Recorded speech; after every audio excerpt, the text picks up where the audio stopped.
महाराष्ट्रात गेल्या वर्षभरात दोन पक्ष फुटले।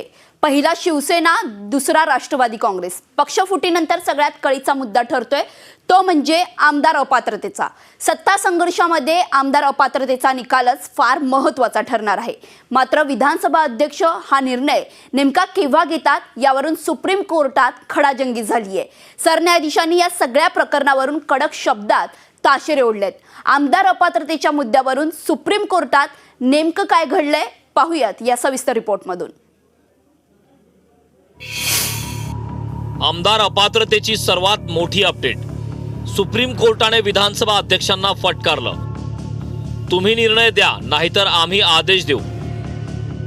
सरन्यायाधीश धनंजय चंद्रचूड यांचे तिखट शब्दात ताशेरे। सत्ता संघर्षातील सगळ्यात महत्त्वाची मानली जाणारी सुनावणी सुप्रीम कोर्टात पार पडली। या सुनावणीत हाय व्होल्टेज घडामोडी घडल्या। विधानसभा अध्यक्ष राहुल नार्वेकर यांच्या कार्यपद्धतीवर बोट ठेवण्यात आलं। सुप्रीम कोर्टानं तिखट शब्दात राहुल नार्वेकर यांना फटकारलंय। आमदार अपात्रतेचा मुद्दा म्हणजे काही पोरखेळ नाही असंही कोर्टाने यावेळी म्हटलंय। इतकंच काय तर सुप्रीम कोर्टाने विधानसभा अध्यक्षांचं वेळापत्रकही फेटाळून लावलंय। शिवाय मंगळवारी नवं वेळापत्रक सादर करण्याचे निर्देशही राहुल नार्वेकर यांना देण्यात आलेत। सुप्रिया सुळे, अनिल देसाई हे देखील यावेळी कोर्टात होते।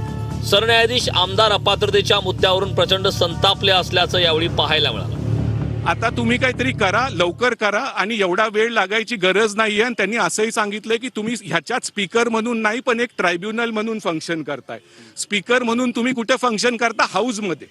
हे हाऊस जरी हाऊसचा विषय हाऊसचा बाहेर आहे, त्यामुळे आता तुम्ही स्पीकरचं इम्युनिटी 212चा क्लॉज घेऊ शकत नाही।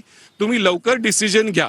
सल्ल्याची गरज असं सरन्यायाधीश म्हणले, जर विधानसभा अध्यक्षांना एवढी छोटी गोष्ट समजत नसली तर त्यांनी सल्ला तुषार मेहतांनी, महाराष्ट्राचे ॲडव्होकेट जनरल मिस्टर सराफ आहेत, त्यांनी अध्यक्षांबरोबर बसावं आणि त्यांना समजवावं। आता राहुल नार्वेकर यांना त्यांचे वकील सल्ला देतील।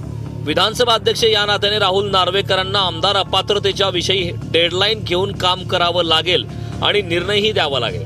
हे सगळं निवडणुकांच्या अगोदर होणं अपेक्षित आहे असंही कोर्टानं म्हटलंय। इतकंच नाही तर तुम्ही निर्णय द्या नाहीतर आम्ही आदेश देऊ असं म्हणत यावेळी कोर्टानेही ताशेरे ओढले। त्यांना सांगण्यात आलंय की अध्यक्षांना समजवा आणि मंगळवारपर्यंत म्हणजे येत्या 17 तारखेला आम्हाला नवीन रूपरेषा द्या। आणि जर तुम्ही नवीन रूपरेषा दिली नाही तर आम्हाला 2 महिने असं सांगावं लागेल की 2 महिन्याच्या आत तुम्ही निर्णय द्या। त्यामुळं आता एवढ्या कडक शब्दात सुप्रीम कोर्टाने बोलणं म्हणजे आता राहुल नार्वेकरांना मंगळवारपर्यंत नवीन रूपरेषा द्यावी लागेल आणि त्यांना दाखवावं लागेल की ते काहीतरी करतायत। कारण सुप्रीम कोर्ट म्हटलं की दरवेळेस आमची तारीख आली की तुम्ही काहीतरी करता। सरन्यायाधीशांनी काय म्हटलंय? कुणीतरी महाराष्ट्र विधानसभा अध्यक्षांना हे सांगायला हवं की ते सर्वोच्च न्यायालयाचे आदेश डावलू शकत नाहीत। कोणत्या प्रकारचं वेळापत्रक ते न्यायालयाला सांगत आहेत? सुनावणीच्या वेळापत्रकाचा अर्थ सुनावणीत दिरंगाई करणे हा असू नये, नाहीतर त्यांची शंका बरोबर ठरेल। सुप्रीम कोर्टाने फटकारल्यानंतर विधानसभा अध्यक्षांच्या वतीने तुषार मेहता यांनी बाजू मांडली। इतर पक्ष विधानसभा अध्यक्षांना अमुक तमुक प्रकारे सुनावणी घ्यायला सांगतायत अशी तक्रारही त्यांनी युक्तिवाद करताना बोलून दाखवले। यावरही सरन्यायाधीशांना तिखट शब्दात समाचार घेतलाय। काय म्हणाले सरन्यायाधीश? मुद्दा तो नाहीच, त्यांच्या कृतीतून त्यांनी असं दाखवायला हवं की ते हे प्रकरण गांभीर्यानं हाताळत आहेत।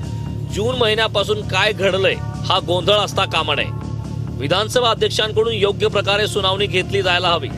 त्यांनी रोजच्या रोज ही सुनावणी घेऊन पूर्ण करायला हवी। आपण नोव्हेंबर नंतर सुनावणी घेऊ असं ते म्हणू शकत नाहीत। आम्ही 14 जुलै 2023 रोजी या प्रकरणात निकाल दिला होता। सप्टेंबरमध्येही आदेश दिले होते, पण त्यानंतरही जर काही कार्यवाही केली जात नसेल तर आम्हाला नाईलाजाने हे म्हणावं लागेल की त्यांनी 2 महिन्यात निर्णय घ्यावा। 10व्या परिशिष्टानुसार काम करणाऱ्या लवादामध्ये काहीतरी गांभीर्य असायला हवं।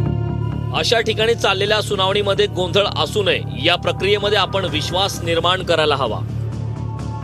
जर विधानसभा अध्यक्षांनी सुनावणीचं वेळापत्रक जाहीर केलं नाही तर आम्ही त्यांना वेळापत्रक ठरवून देऊ असं म्हणत सुप्रीम कोर्टानं राहुल नार्वेकर यांना सुनावलंय। दरम्यान ही सुनावणी संपल्यानंतर अनिल देसाई आणि सुप्रिया सुळे यांनी न्याय मिळेल अशी अपेक्षा व्यक्त केली। तर जितेंद्र आव्हाड यांनी सत्ता संघर्षातील तारीख पे तारीख पॅटर्नवरून निशाणा साधलाय। मला आनंद या गोष्टीचा आहे की आज सुरुवातीपासून कोर्ट हे जरा थोडंसं आश्चर्यचकित व थोडंसं नाराज दिसत होतं। त्यांनी एक वाक्य जे उच्चारलं ते माझ्या दृष्टीने या पूर्ण याचिकेतलं सर्वात महत्त्वाचं होतं. सरन्यायाधीशाने असंही म्हटलं, नाहीतर आम्हाला इथे या बाबतीमध्ये दखल घ्यावी लागेल आणि मग बाकीच्या गोष्टी अर्थात त्यांनी दिलेली मुदतसुद्धा त्यांनी हे केलं की 2 महिन्याच्या आतमध्ये हे होऊ शकतं आणि let him continue this day to day basis, की आज स्पीकर म्हणून तुम्ही नाही आहात, आज तुम्ही ट्रायब्युनल म्हणून आहात, त्यामुळे तुमचं हे इथे मला निर्णय हवा आहे, निर्णय करून द्या याच्यासाठी तुम्हाला दिलेलं आहे आणि त्यामुळे त्याच्यामध्ये मग लांबवणं किंवा दिरंगाई होणं हे अपेक्षित अजिबात नाही आहे. खरं तर मी राजकारणात कोर्टबाजीसाठी नाही आले. मी राजकारणात सर्वसामान्य मायबाप जनतेची सेवा आणि चांगली पॉलिसी करण्यासाठी आले होते. मला वाटलं नव्हतं हा दिवस येईल, पण शेवटी ही सत्याची लढाई आहे आणि सत्यासाठी जे काय करावं लागेल, कारण राष्ट्रवादी काँग्रेस पक्षामध्ये असंख्य कार्यकर्ते आणि महाराष्ट्राचे आणि देशातले अनेक वर्षात पवारसाहेबांनी केलेलं काम आणि मायबाप जनतेचं प्रेम आणि आशीर्वाद त्याच्यामुळे आम्ही उभे आहोत. त्याच्यामुळे त्यांच्यासाठी न्याय घेण्यासाठी, हा काही वैयक्तिक आमचं काही नाही, पवारसाहेब कुठले इलेक्शनही लढणार नाही आहेत, त्याच्यामुळे हा विषय नैतिकतेचा आहे आणि ही लढाई नैतिकतेची आहे आणि सत्य आणि असत्याच्या विरोधातली ही लढाई आहे. एकीकडे शिवसेना आमदारांच्या अपात्रतेचा मुद्दा, दुसरीकडे राष्ट्रवादीच्या अपात्रतेच्या मुद्द्याची पडलेली भर, यामुळे आता राहुल नार्वेकर यांच्यावर दबाव वाढला असणार यात शंका नाही.